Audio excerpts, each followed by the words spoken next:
Praise the Lord. சங்கீதம் 56 அதிகாரம் 9 நான் உம்மை நோக்கி கூப்பிடும் நாளில் என் சத்துருக்கள் பின்னிட்டு திரும்புவார்கள்.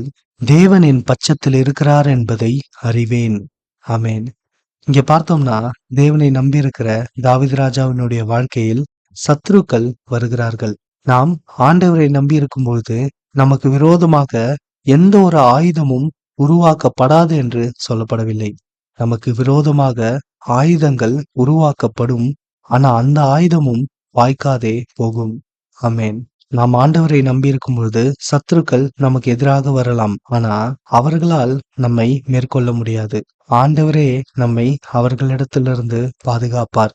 இந்த நம்பிக்கையை குறித்துதான் இந்த வசனத்தில் நமக்கு சொல்லப்பட்டிருக்கிறது. நான் உம்மை நோக்கி கூப்பிடும் நாளில் என் சத்துருக்கள் பின்னிட்டு திரும்புவார்கள். தேவன் என் பட்சத்தில் இருக்கிறார் என்பதை அறிவேன் என்று. ஆமென்.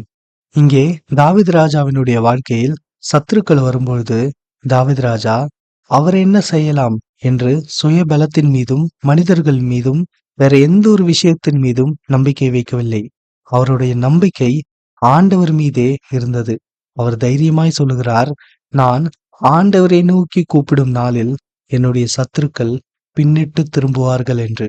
ஆமென். இந்த நம்பிக்கை என்பது நம்மிடத்திலும் இருக்க வேண்டும். பாவத்தின் சம்பளம் மரணம் என்று சொல்லப்பட்டிருக்கிறது.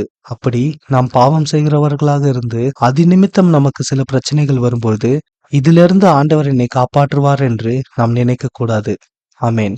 ஆண்டவர் சொல்லியிருக்கிறார், நான் பரிசுத்தர் ஆகையால் நீங்களும் பரிசுத்தராயிருங்கள் என்று. நாம் அந்த பாவத்தை விட்டு மனம் திரும்பி ஆண்டவரிடத்தில் மன்னிப்பு கேட்டு ஆண்டவருடைய சித்தத்தின்படி செய்ய நாடும் பொழுது ஆண்டவர் நம்மை நிச்சயமாக பாதுகாக்கிறவராயிருக்கிறார். ஆனா அதே போல அவர் நீதி உள்ள தேவனாயிருக்கிறார். அவர் நீதியை சரி கட்டுவார்.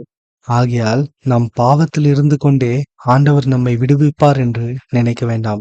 ஆண்டவர் இதெல்லாம் எனக்கு பிரியமில்லாத காரியம், இதெல்லாம் பாவம் என்று நமக்கு சொல்லியிருக்கிறாரா? அது எல்லாவற்றையும் விட்டு நாம் மனம் திரும்பி ஆண்டவரிடத்தில் சேர்வோம்.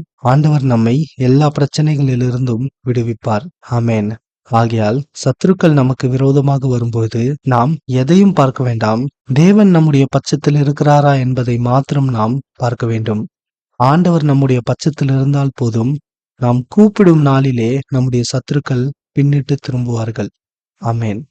வேதத்தில் நாம் வாசிக்கிறோம், அன்றியும் நீங்கள் மீட்கப்படும் நாளுக்கென்று முத்திரையாக பெற்ற தேவனுடைய பரிசுத்த ஆவியை துக்கப்படுத்தாதிருங்கள். சகலவிதமான கசப்பும் கோபமும் மூர்க்கமும் கூக்குரலும் தூஷணமும் மற்ற எந்த துர்க்குணமும் உங்களை விட்டு நீங்க கடவுதென்று. ஆமென். ஆகையால் ஆண்டவர் நம்முடைய பட்சத்தில் இருக்கிறாரா? அதை மாத்திரம் நாம் பார்ப்போம். ஆண்டவருடைய சித்தத்தின்படி நாம் செய்கிறோமா?